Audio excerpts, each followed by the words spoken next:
All right, everybody, I think we are live. Let me know. It looks like we're live, and there's a lot of people here. Thank you. Thank you, everybody, for coming in. I know you had a lot of options today. You could have gone out to a restaurant, to a club, but you chose to stay home with me watching YouTube. Thank you, everybody.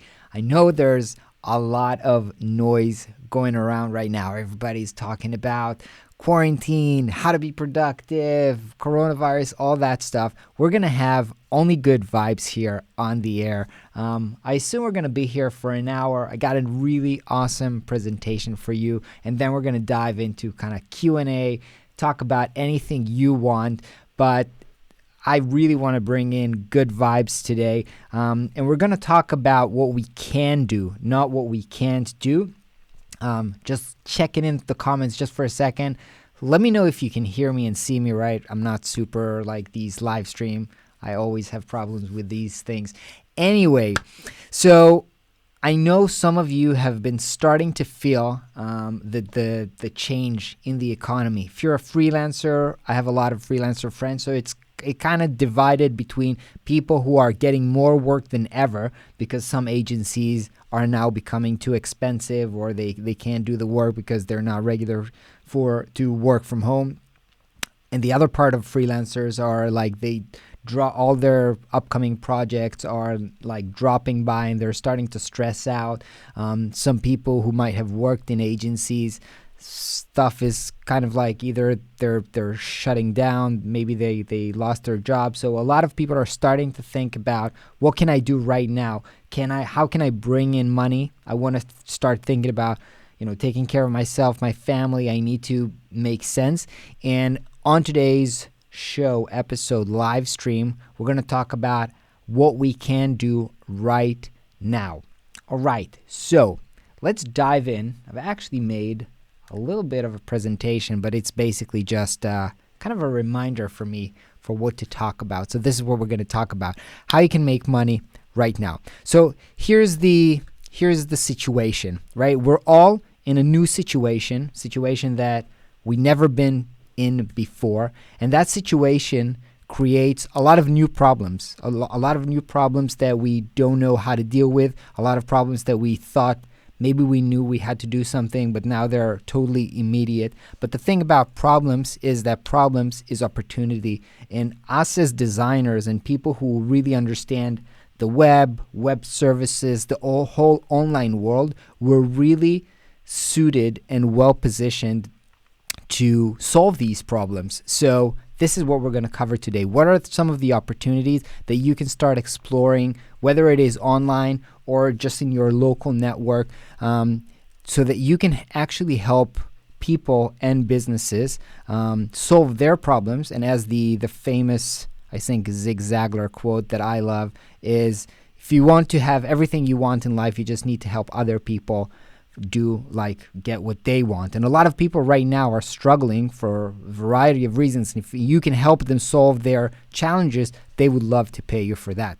So one thing I want to mention is I think there's a lot of, I know I definitely felt that. I launched my updated Webflow Masterclass last week, and I felt bad talking about what I do and selling, and when everybody's like so worried, let me bring my face. When everybody's so worried about the whole coronavirus situation, and I'm talking about my offering right now. So I definitely struggled with this, but I want to tell you, don't feel bad about this, because if what you're doing is basically helping other people make money and succeed and solve problems right now, then you're helping them, and you shouldn't be, you should help them. It's very important right now to keep helping and solving people's problems. So don't feel bad. You're not making money off this crisis. You're making money despite of this crisis, and you're making money by helping other people dealing with the current crisis. So, my presentation won't continue. All right. So there's two things I want to talk about. There's critical problems and there's kind of peripheral problems. So let's deal a bit about the critical problems that some people and some businesses have at the moment. So problem number one, I can't serve my clients. And this is true for almost all offline businesses, whether it is restaurants, gym owners, everybody that's doing things offline. Right now, they can't serve their clients. Some of them already have kind of online ordering, so they're okay, but a lot of them don't, and they're struggling right now. And the more that it takes every day that they're not online, that they're not selling, that they're not serving their clients, they're actually losing money. And I just saw an article or some kind of a graph the other day about how much cash flow each business has. So like a restaurant has 14 days of cash flow in the bank. So if a restaurant doesn't bring in money, it's going to shut down after 14 days. And there was other, I think the average for American business was 26 days or something like that. So if you don't work for 26 days, you're shutting down. So they have to solve this problem immediately. It's a critical problem for them. The second one is I can't find new clients. So a lot of businesses that are used to being operating in the streets, they have a shop, maybe they have like a booth or a stand somewhere, even if they can serve their clients, even if they are doing online ordering or they can ship their product or they can do their service online, they can't reach the people because they used to be, just enjoying the traffic on the street. They have no idea how to bring traffic when it comes to the online world. And the third thing is people lost their job, and this is something critical to them, okay? They need to find a solution or some kind of an income fast. So those are critical problems. And when I say critical problems, I mean those are problems that are so painful that if you can help solve these problems, people are going to be willing to pay you money for it because they're so important. Besides these, there are also other problems, which are the peripheral problems. Okay, so now most of us are at home and we start to think about things that we never thought about before. So things like I need to cook, right? I might have cooked like once a week, or I might have bought ready-made food, or I might have gone out to restaurants, but now I need to prepare 2-3 meals a day for my kids who used to eat at school or kindergarten. Now I have to start thinking about a weekly menu. I have to come up with ideas. I have to come up with recipes. I actually don't know how to cook. So this is a new problem that we have to think about. Another one is I need to start working out from home. So I used to go to the gym before. I used to run before in a lot of places, including Israel. From today, you're not even allowed to run outside. So a lot of people need to start rethinking about how can I start working out from home. And one more thing, which it might sound like trivial, but it's not. A lot of people are feeling overwhelmed and going crazy by the fact that they can't go out. It's affecting a lot of people mentally. So I'm not talking about the boredom here. I'm talking about the fact that a lot of people are going to need some kind of a mental health services, whether it is talking to somebody, therapy, or something like this. A lot of people are going to need this because they didn't have this problem before of going crazy or struggling or depression. Right now, they're starting to develop this new problem, which they will need to solve. And the last one is on board, right? So a lot of us are just watching Netflix these days. But by the way, in Israel, one thing that happened this week is that the Ministry of Technology actually, why my face is disappearing all the time? The Ministry of Technology asked Netflix to drop the HD because the internet in Israel almost ran out. So they asked Netflix to drop the HD so that everybody will stream SD, so that there'll be enough internet to go around because everybody's online consuming content. So a lot of people are on Netflix, but we are consuming the Netflix content faster than Netflix can produce content where we are. Well, we're all in quarantine. So we're going to start being bored, and we're going to start to looking for solutions about what else can I do besides watching Netflix to not be bored. Maybe I'm going to play some games. Maybe I'm going to play some online games. Maybe I'm going to learn a new skill. Maybe I'm going to learn a new instrument. Maybe I'm going to learn a new language. So there's a lot of things that people are going to start spending money on because they are currently bored.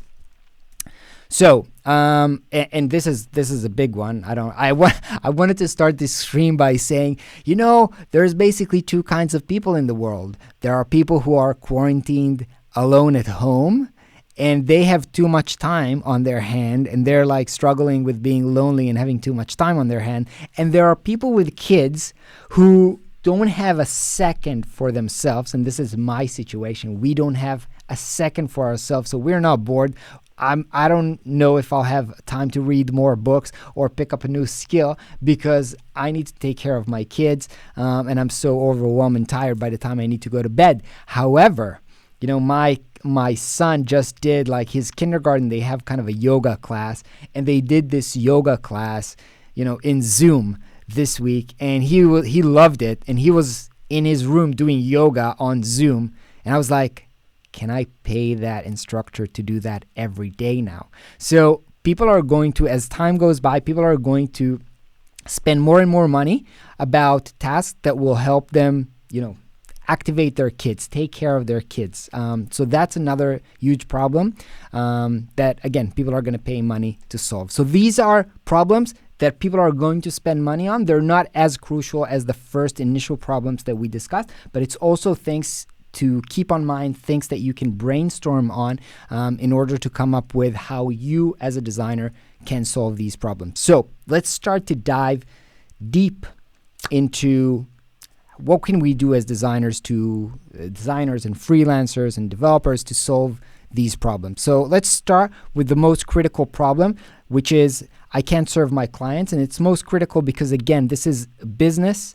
And a business, if it doesn't solve it, is going to die. So they understand finance, so they understand that we're going to spend money because we need to survive. So this is something that we need to do. So how can we help them serve their clients? How can we help them take their business online? And you have to remember that some businesses are already online, and they already have online ordering, and they already have all this stuff. But a lot of businesses are not there. And the reason that they're not there is because the business owners are not digital in mind. They might be old people. They might be people who are scared of technology. They might be people who are used to doing things the old way. And that's why up until now, they didn't invest in a website, in online booking, ordering, all that kind of stuff. But right now they understand if I don't adapt, I'm going to die. So they're going to be doing that. So the first thing that we can help them with is we can help them create some kind of a new workflow, okay? Whether that workflow is online ordering, booking, maybe we're going to teach them how to deliver their service via Zoom or something like that. But just help them create the workflow is a beginning of a solution that a lot of them, we as designers and people who are very, I would say, tech literate, right? We know all these softwares. We know all these services. This is our daily, bread and butter using these softwares. But what's obvious to us is completely not obvious to somebody like I described before, who is afraid of tech, who's never done that before. And you might say, what's the problem, right? You have set up a Zoom account and just send an invite. Right? They don't know this. They need somebody to take them by the hand, show them, maybe even create the account for them, do everything for them, and make them feel secured in how they're going to set this up. So restaurants in particularly, if a restaurant doesn't have online ordering these days, again, they're going to die. They need to set this up ASAP. And there's a lot, depending on where you are in the world, there's a lot of services that are going to be doing the delivery, right? Uber Eats, DoorDash, there's a lot more. I didn't write them all. But if you're a restaurant owner, you might be overwhelmed thinking, whoa, which service should I go with? Like, what's the difference? How much are they going to cost me? And how do I set this up even? So you as a designer, as a digital person that can help them create this workflow, you can be the expert. You can do the research. You can come to them as an expert and tell them, all right, let me tell you the differences. I think we should go with this services because the XYZ, and be the consultant that explain to them what they should be doing and take them by the hand and do that service for them. So that's for restaurants. For any kinds of instructors that used to do their work offline, whether it is yoga, fitness, nutrition, parenting, they need to have a whole new workflow that probably include some kind of a scheduling that automatically connects to an online chat, online video call or something like that, that's probably going to be what they need. And I will later on, if you're not highly familiar with these services yet, by the end of this call, I will show you how they look like and how they operate and how to set it all up, basically. So don't worry about this. And whatever the workflow is, it's probably going to have to be connected to either their current website, or maybe their current website is too old or something. So maybe they'll need to create either a new website or some kind of a new landing page. So those are basically all the ways that you as a designer, as a freelancer, can come to a business and tell them, I'm going to help you. I'm going to help you serve your customers ASAP. And if you can create a package, and we'll talk in a second about what packages can you create, how should you price it, and so forth. But if you can say, I can solve your problem within 1 day, within 7 days, but create the package, the 1 day website sprint or something like that, then you're talking value. You're telling them, I can have that problem solved tomorrow. That's worth money to them. Okay, they're willing to pay because they know the cost of not being in business for a whole day, for a whole week. They know what that means. All right. So let me do like a water break because I'm so passionate about this. I'm like, really, what's up? Let me know what's up in the comments while I drink.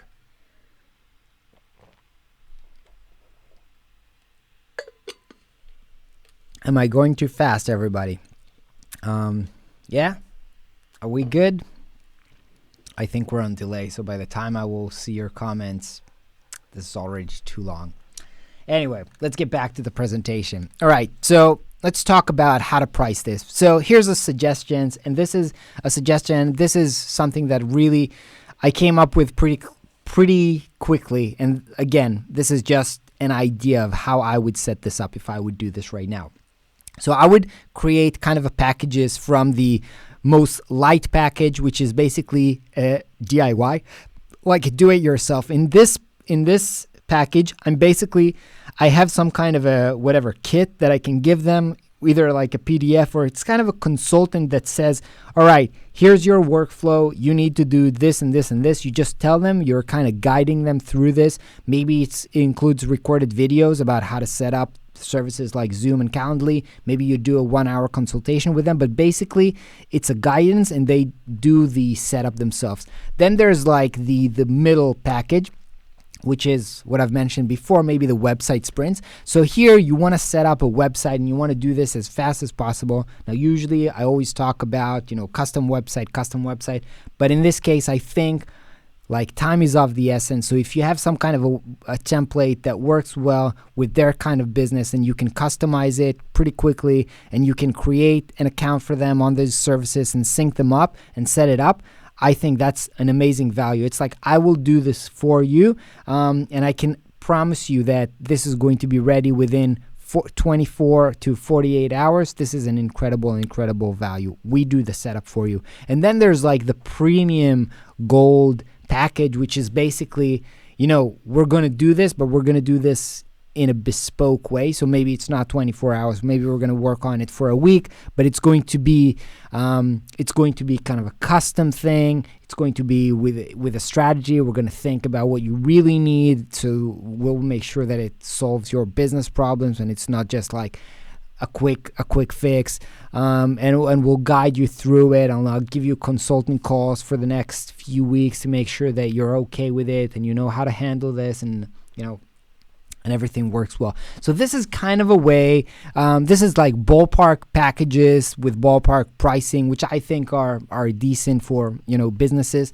Of course, you can be very creative about how to create these packages. I've mentioned before, they probably or might also need help with communication with their audience. So whether it is gaining traffic to their website, ads or content or something like that, that can also be built into these packages. So yeah, just take this as a guideline and start brainstorming around this. But this is in general, if you're a freelancer, you come up with these 3 packages. It's a very basic kind of a psychological trick. People will most likely going to choose the middle package, and you also price them in a way that makes it easy for them to choose. You're going to make the gold one, the most expensive one, like outrageously expensive, which is going to make the middle one very cheap. It's everything I need is actually in the middle one, and look how cheaper it is in compared to the bespoke one. So it kind of helps with what's called anchoring. We're not going to go deeply into the psychology of pricing right now, but it's always good to give them a few options, make sure give them the feeling that they're choosing right now. And what I always tell to my clients is, we can solve your problem under every budget, but depending on what you want to pay, this is what we can buy with this. So if you don't have a budget, here's how I can help you. If you have a more budget, here's how I can help you. If you have a lot more budget, here's how I can help you. And let them make the decision, not feel like you're pushing them into something. So this is kind of like screenshot this or take this if you want this as a memorable whatever to use this. Now, I've mentioned this to a few people already, and I've kind of dropped this idea over in my stories, and I got this comment from a few people, but wait, this is so easy, right? Why would somebody pay me so much money?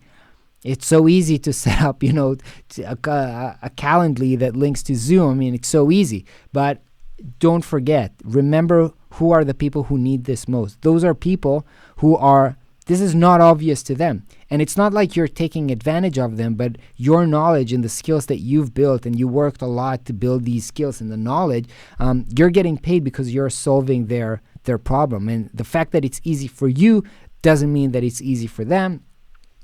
I'll tell the cliche story of Picasso, who was sitting at the park. Somebody came, a woman came. It was like, draw my portrait. He just drew a portrait in like 10 seconds. She was like, oh wow, that's amazing, Picasso. Thank you so much. How much would it cost? He told her like $10,000. He was like, what? But it took you like 10 seconds. And then he told her, yeah, man, but I worked my whole life to be able to do that in 10 seconds. So don't confuse the fact that you can do this easily with the fact that it's not valuable, okay? Now, the second thing I want to say is that what you're actually selling, and this is something that I took from 37 Signals. Maybe you know them. They used to be the company that created Basecamp. Now they're only called Basecamp, but they used to be, before they were Basecamp, they were a web design shop called 37 Signals, and they did they posted researches that they used to do, and one of them, they found out that actually when clients pay them, the reason that the clients pay them is that the clients pay to feel secure.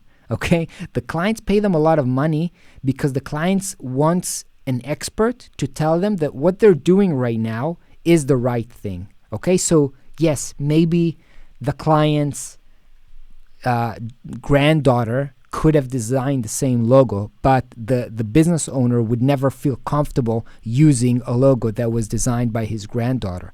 Okay, but when he paid a lot of money to a bunch of experts and they told him, this is a good solution for you, he trusted them. So what they're buying is they're buying the confidence and the solution that this is what they need right now, that those are the best services, that this is the best setup, and that everything is going to be all right. So remember, this is not like taking advantage of people or something, but this is basically the psychology of selling. People are not buying people are not paying $500 for a sneaker of Nike because it took a long time to make, right? It's the same price of a $20 sneaker to the cost to manufacture them. But they're paying for the story, they're paying for how this makes them feel. And for us as designers and as consultants who are strategic designers, they're not paying for the deliverables. They're paying to get the outcome, which is my business is back on track and I feel secure, right? Right now I'm panicking and I'm willing to pay some money so that somebody will solve that problem and I will feel good about this solution. So keep that in mind. All right, let's talk about the businesses that can find new clients right now because they never spend time developing their audience. They never did anything on social media. They never did anything. They have a website, maybe an old one. Nobody visits this website. So there's no traffic there. They never invested. Now they're like, oh, but I don't have clients. So nobody's doing online ordering from me. So how do I do this? So for these people, you can help them in two ways. First of all, you can start helping them create content on all social media platforms, Instagram, Facebook, LinkedIn, TikTok, whatever. You can come up as a designer. I can create 1 post per day, 2 posts per day, 1 post per week, whatever. You can create a package for them, and that is kind of a communication package. You will have no clue how many restaurant owners, and that's an example. I mean, I think with gym owners, it's probably even worse.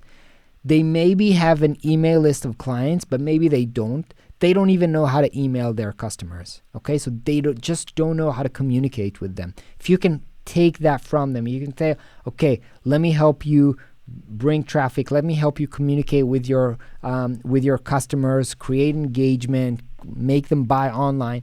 Then this is going to be very, very valuable for them. The other thing is, if you know how to create and set up ads, this might be also a way for them to build traffic. Again, they're not going to learn right now how to set up Facebook ads and do kind of a local targeting to talk to people, in their specific neighborhood where they deliver to. They don't know how to do this. It's too technical. They don't know how to create the creatives, the copywriting, the images, all of that stuff. So if you can help them with that, and I tell you guys, you can learn how to do this. If you don't know how to set up, Facebook ads, watch some YouTubes. You can watch some YouTubes, learn how to do local targeting, and go offer that service to your clients around you. And that, again, I didn't talk about this, but these can be people in your neighborhood, people in your network, people that you might already know. This might be businesses that you're already customer of, and you can see them struggling right now, so you can help them make this switch. And for people who lost their job or they're looking to build some kind of an income, I suggest you to start thinking about maybe you can create some kind of a training for a new job that they can do. So this might be a little bit off what your regular, what you might consider yourself be able to do, right? Like, I'm a designer, I do websites, or I do branding or something like that. I'm not a trainer. But if you have a skill that you can teach, if you can pretty easily shoot a video or create some kind of an ebook or a document or some kind of a resource that's going to help people, and it might be locally, how to find work within your neighborhood or something like that. If you can do that and you can sell that, that can be a new kind of an income stream for you. Maybe you can create some kind of a local job board, can create something online, create a website for that. That can also be valuable. Allow people to post, wanted ads or something like that. I think local is going to be now very, very strong. Now that people are, can't serve locally or something like that, it's going to be very, very strong.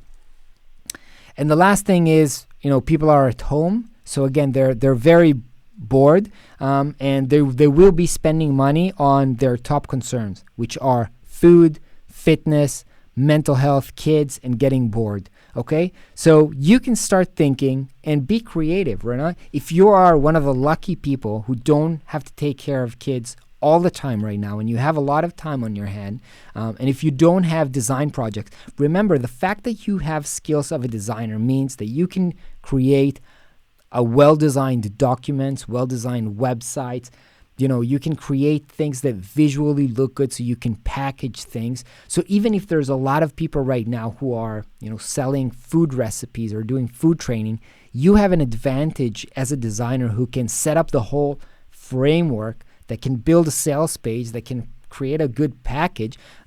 So either you can, partner up with somebody who's doing this, or you can start doing this yourself. I'll give you an example. So I have a really good friend of mine. He has some of the best cocktail bars here in Tel Aviv, and obviously for the past few weeks, it's been completely shut down. And this guy, he's like super, super famous offline. Everybody knows him. Everybody that goes to the bar knows he's like this famous bartender, but he doesn't do anything on social media, right? And like 2 years ago, I told him, like, when I started developing my first course, I told him, dude, you're like, and he's a really good presenter. He's an amazing presenter. When you see him on camera, he's amazing. And I told him, look, you need to, let me jump into a full screen here.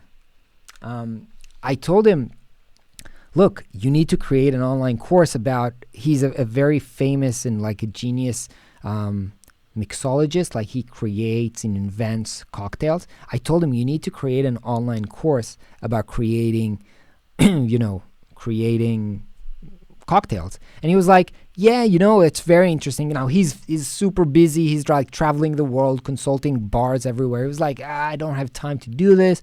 It's too technical. I don't know nothing about shooting videos. I don't know nothing about building websites. He was like, can you do this for me? I was like, no, I'm too busy with my own things.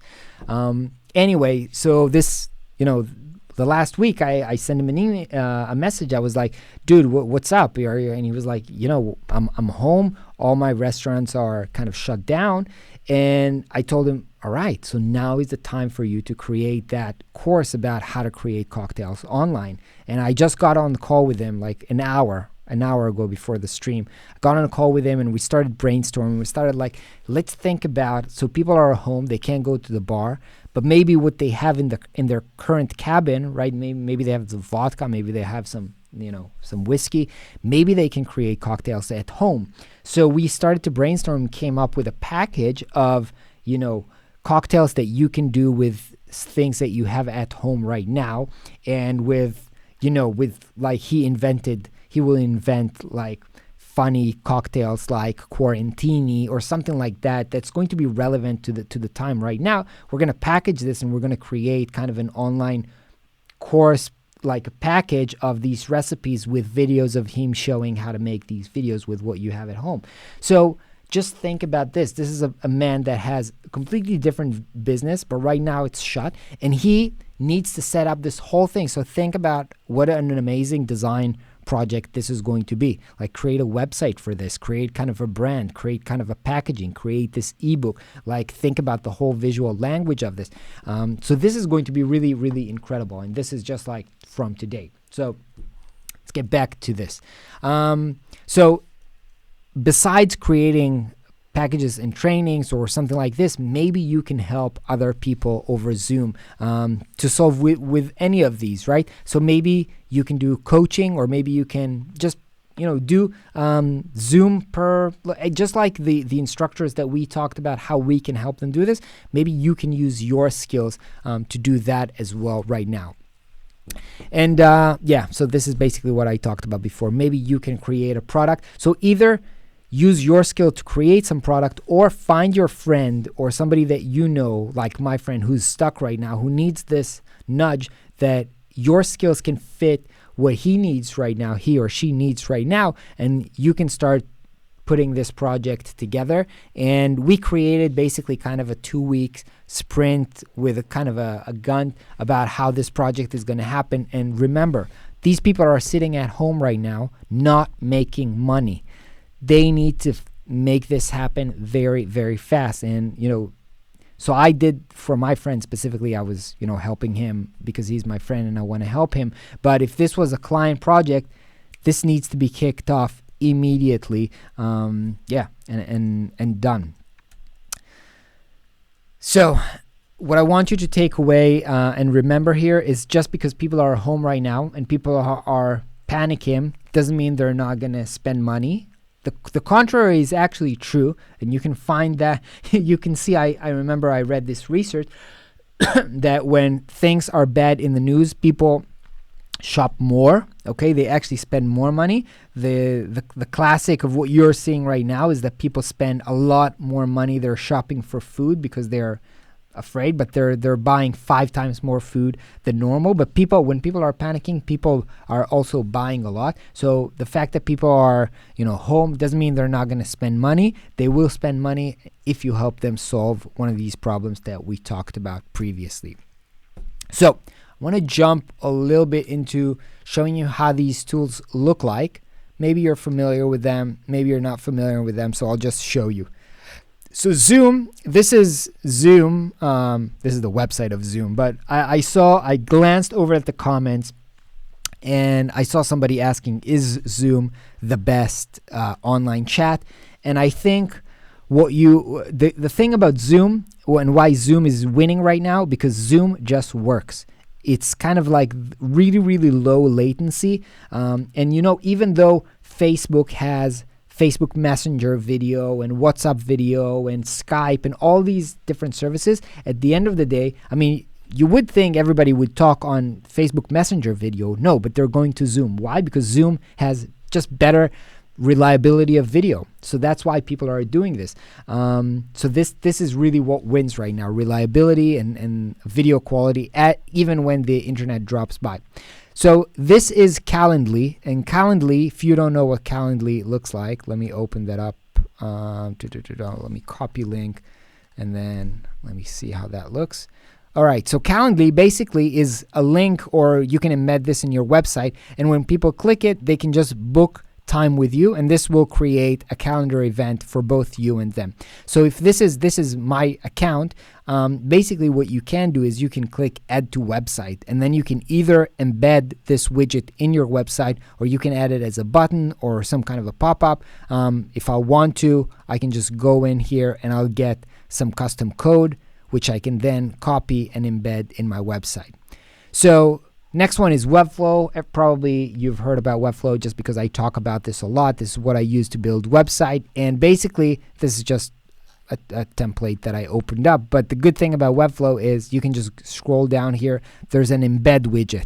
So you can just throw in here an embed widget, paste the code from Calendly, and bam, when you'll publish this, you'll have the Calendly embedded in your website. So it's literally that simple. So that's basically about, and I didn't show you, but inside of Calendly, what I have is, so this is my event type, and you can see that the location is actually connected to my Zoom. So what will happen is when somebody goes to my website and clicks to create an event, it will open up and it will create a calendar event for me and them, and we'll have an automatically Zoom link that both of us are going to click to get on the conference call together. So this is kind of how it becomes seamless. And also here in Calendly, in case you're doing this for people who are, who charge money, let's go into the edit, you can also collect payments. See here in the bottom, you can collect payments using Calendly. So this is basically how you would set this up. If I'm a fitness instructor, I would say here that this 60-minute meeting is going to cost whatever, $100. And when people are going to click to book the call with me, they're going to have to put in their credit card, and it's automatically going to collect the payment for me. So basically, that's how this works. This is teachable. So this is basically where I host my courses, just showing you basically how like a curriculum for a course looks like. You click this, you basically go ahead, you upload a video, and you can add some text on it. And they even have kind of a page creator so that you can create the sales pages directly from here. I'm not going to do this right now because this is my real live course, but this is also basically pretty much what's called a no-code tool.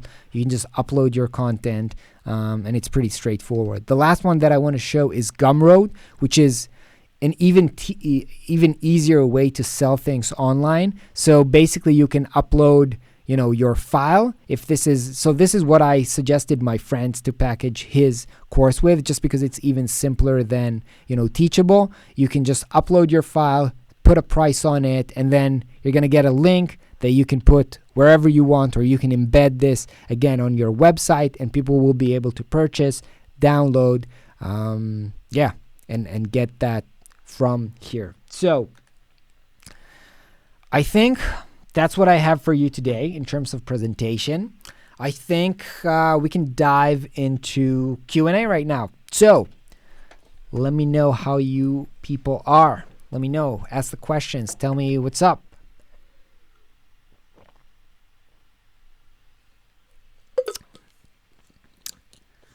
All right. So I don't see any questions here. Let me go ahead and start looking for them. This is legit the best time to build reputation, but not to sell, as most people are spending money these days.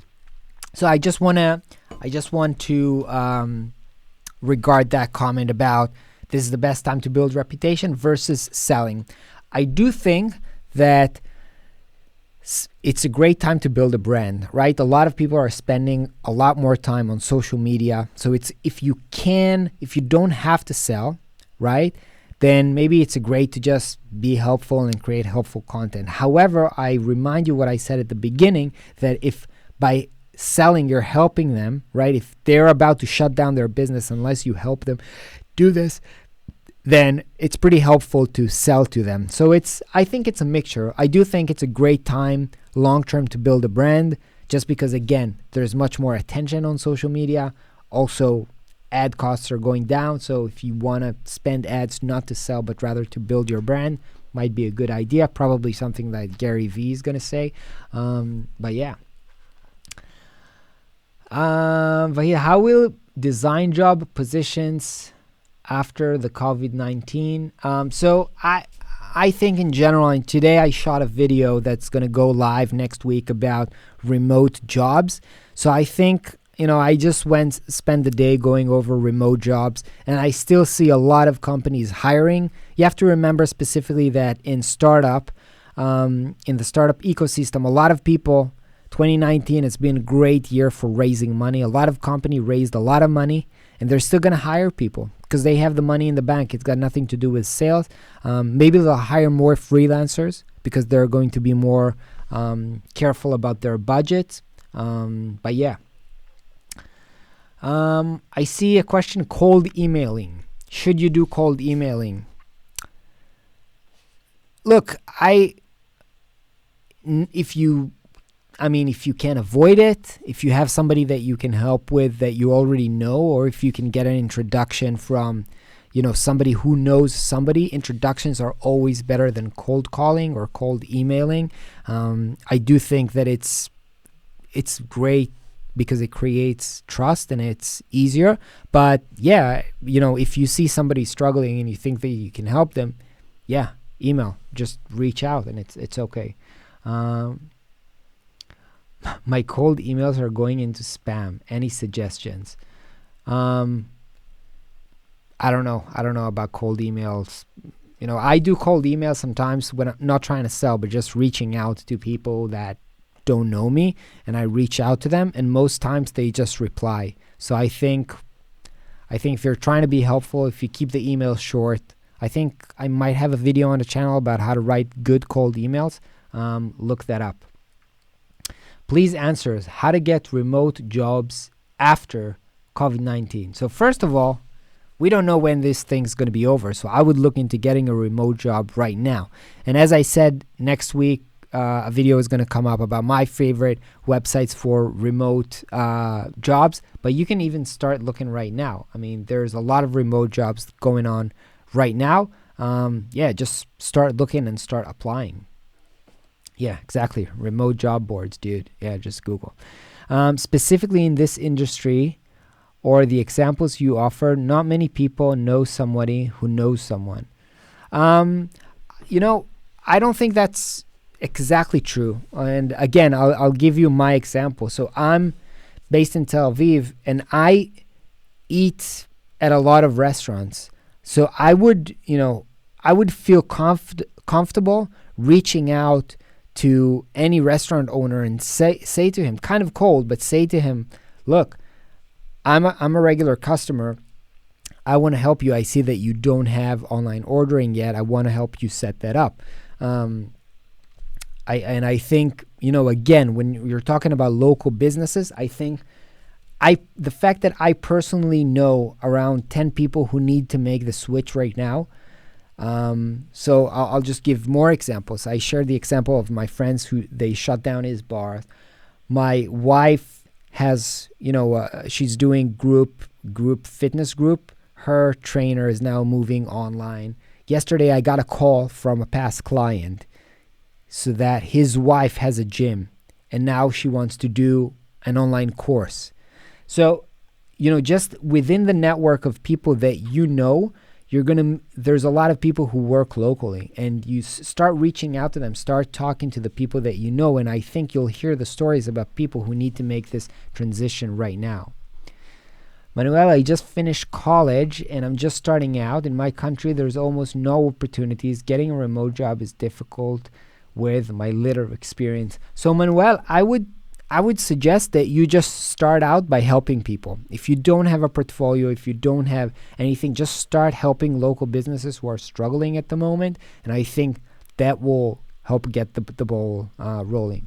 Clark Run, can you please make a video covering the workflow of attaching the domain and the email of a client to a Webflow website? Clark, I'll just say in short that it really depends on what email service you're using. I, for example, and a lot of my clients are using Gmail, so that's G Suite. And the way that you set G Suite, it's got nothing to do with Webflow. You need to set up, it's called, I think, I forgot, but it's kind of a property in your domain host that needs to be connected to G Suite. It's got nothing to do with Webflow. Is it time to create a landing page focused on some audience, personal trainer, and invest in ads to get new clients? Alvaro, so yeah, I think that if you can do this quickly, as I said, I think my assumption is ad prices are going to go down because less people are advertising. And this is, again, I launched my online course a week ago. I do use ads when I'm launching my courses. So I did use ads, and I think they were cheaper than the last time I used them. So if you can do that, if you can create a landing page and say, I help trainers move online as fast as possible and try to target them, yeah, I think that can be a good funnel to try to work through. What are the new valuable skills which is good to learn in animation line? So I'm not sure if you meant, should I learn animation, or besides animation, what valuable skills to learn? But I think that, first of all these tools that I showed and the whole new category of no-code tools, I think understanding these tools and understanding how to set them up together, that's the fastest and easiest way today to create business value for customers that they're going to be willing to pay for. Stuff like animation and 3D and stuff like that, I think it's fun. I think it's great and it adds value, but it's not as concrete. So I would do that if you want to do this. I mean, if you're not as a way to increase your income maybe, but just because you're passionate about it and you want to learn it and you want to be better at it. Eugene, what should a web designer blog about for clients, and is it worth doing this? So yes, the answer is yes, it's worth doing this. I'm not talking about blogging. So the answer is this. It really depends on what your niche is. You need to find out what your clients are and where they spend their time. So if your clients are reading articles on LinkedIn at the moment, then it's worth to write articles that are relevant to them and post them on LinkedIn. If your clients are not on LinkedIn, but they're on Instagram, it makes more sense to create content on Instagram. So the answer is, it is good idea to create content for your clients. The type of content and where to publish that content really depends on what kind of clients, what niche of clients you want to work with.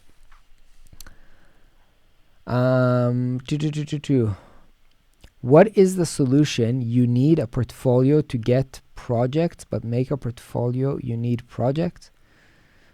Okay, I guess the question is catch-22. How do I make a portfolio if I don't have projects? But if I don't have projects, how will I get new projects? So I understand the question.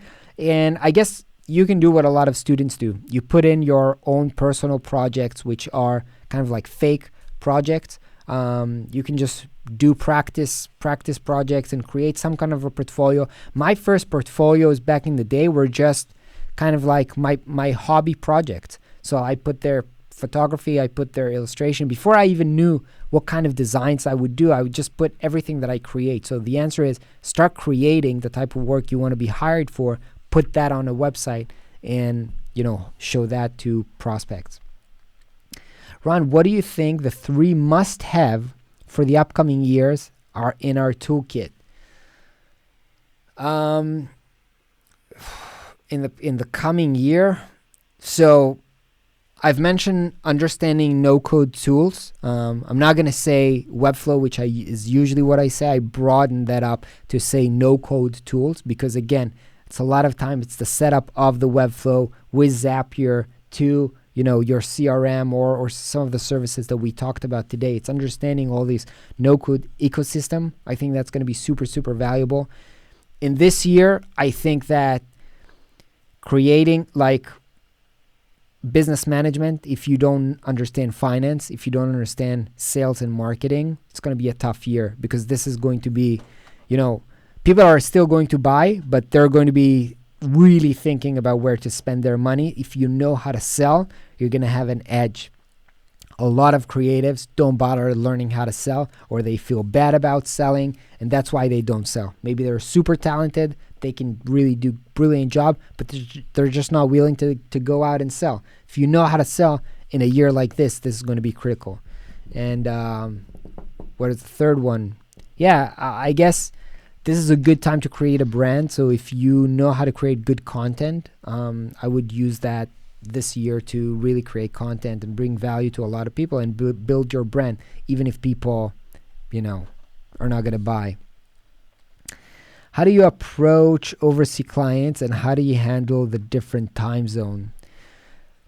All right, so this is a tough one, and I have some guidelines about where to take clients because I'm not the type of person that can work nights. It really depends on who you are, where how you like to work and stuff like that. But for me, I understood that I'm based in Israel. If I work with somebody on the West Coast, like LA or San Francisco, sometimes that's 12 hours of difference.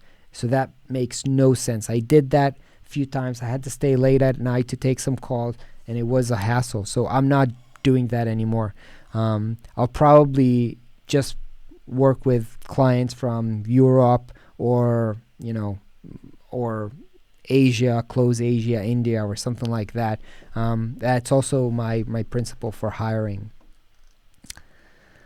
All right, what else do we have here? How to find where my ideal clients are spending their time. If I do branding for architecture companies, how do you find where the best CEO are spending their time?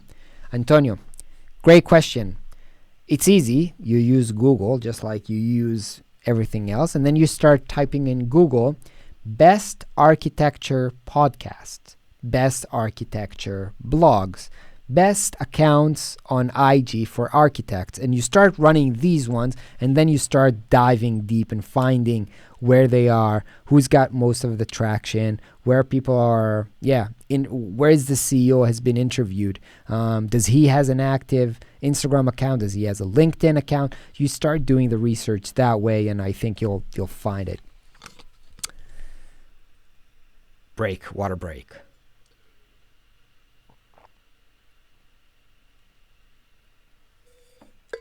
All right.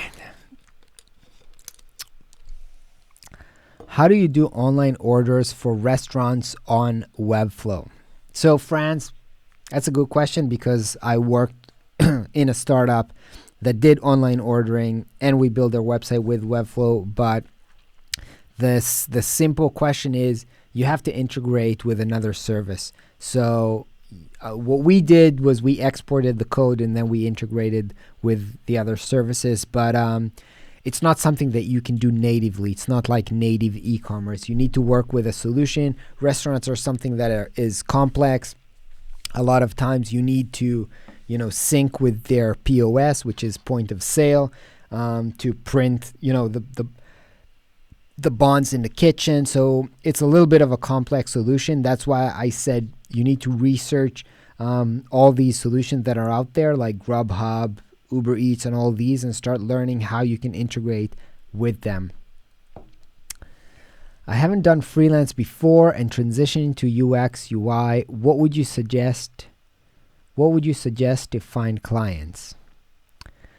So, Laura, I suggest right now, because this is kind of an unusual time, I would really start by helping out people who are doing these transitions from small, like yoga instructors or restaurants or people like that. I would check out with your, your personal network. I'm pretty sure that you know small business owners, you or somebody else that you know business owners. I would start there. How to get clients with not much traction online in small network circle. It's good that you said, how can I get clients without having anything and without much work? There's no easy way around it, and everything is a trade-off. Okay, so you can either start building a network, which is a process that usually takes time and a lot of effort. You can build a following and audience by creating content. That also takes time and effort. If you don't have time, what you do is you pay, right? So if you want to reach people, but you don't have the network, then you pay for ads, and then you can target these people. But then you have to pay. So again, there's always a trade-off. If you're not willing to put in the time, you're going to have to put in your money. So it only depends on, there are no shortcuts. You just need to you need to think what kind of resource you want to put in to get the result that you want. Do you have anything in mind that a photographer and videographer can do? I mostly shoot for food and beverage clients. Thank you so much. Joshua. So what I would do if I would be a photographer right now is, you need to understand, just like I shared the story about my friend who's going to be shooting an online course about making cocktails, and he's home right now. He doesn't have zero equipment, so he's going to be doing that with his probably like iPhone or something like that. So what you realize right now is what is going to be the trend. A lot of people are going to create online learnings, and there's going to be a lot of demand for online courses. You as a photographer, I think that you can create a training. How can you shoot your online course at home without having a professional camera, without having a light setup, with what you have at home? So just like my friends is going to create content about how to create cocktails with what you have at home, you can create a course or content about how can you shoot something really well with what you have at home. Not with your fancy camera, how to get the most of your current situation. I think that's something that you can do right now, because you understand that there's going to be a demand from people who are going to start creating content at home right now. Hey, Ryan, do you have anything in mind? Oh, yeah, that's just the question that I just read. Thank you so much for all you share with us. You're one cool dude, sir. Whoa, thank you very much there. All right, Ryan, I'd love some advice on personal branding. I've been a designer for several years and have no problem creating identity for clients, but seem to struggle when it comes to creating my own. So, Ross, how about you outsource that? I think a lot of companies and even, agencies sometimes do that. They pay other people to create their branding. It's like going to the shrink. Sometimes you don't understand yourself that much, and you need somebody to to take that out of you, somebody who will see you from the outside. Maybe you want to outsource that. To be honest, I never struggled with that. I never had a problem like communicating who I am, and that's kind of like what I usually tell people. If you're a freelancer, just show your personality, show who you are, show your face, because usually that's what people are buying. Yeah, your skills are important, of course, and a portfolio is important, but people are hiring you as a person. They're not always sure, potential clients, about how to judge your design work, but they can judge people. So show who you are, show your face, write something personal about you and your experience of working with you, and I think that's the way to go. So, all right, if I take certificates from one San Diego uni and Michigan uni, I can work as intermediate for companies, and okay, I don't understand this. All right, so we're coming short on the hour, and I start to actually feel my throat. So I think we'll finish this live stream for now. Thank you all for joining us. I hope that you're home. I hope that you're feeling well. I hope that your family is safe. I know that we're going to make this Going to make it out of this stronger. You might come out of this not where you thought you are, doing things for clients that are not what you imagined at the beginning of the year they'll do. But I suggest you try to be creative. You try to be optimistic. You try to help as many people as you can. Use your skills. You have a lot of skills under your belt. So be creative about how to use them. Be positive, and you're going to make out of this stronger. Lots of love. Stay home. Stay safe. Talk to you soon.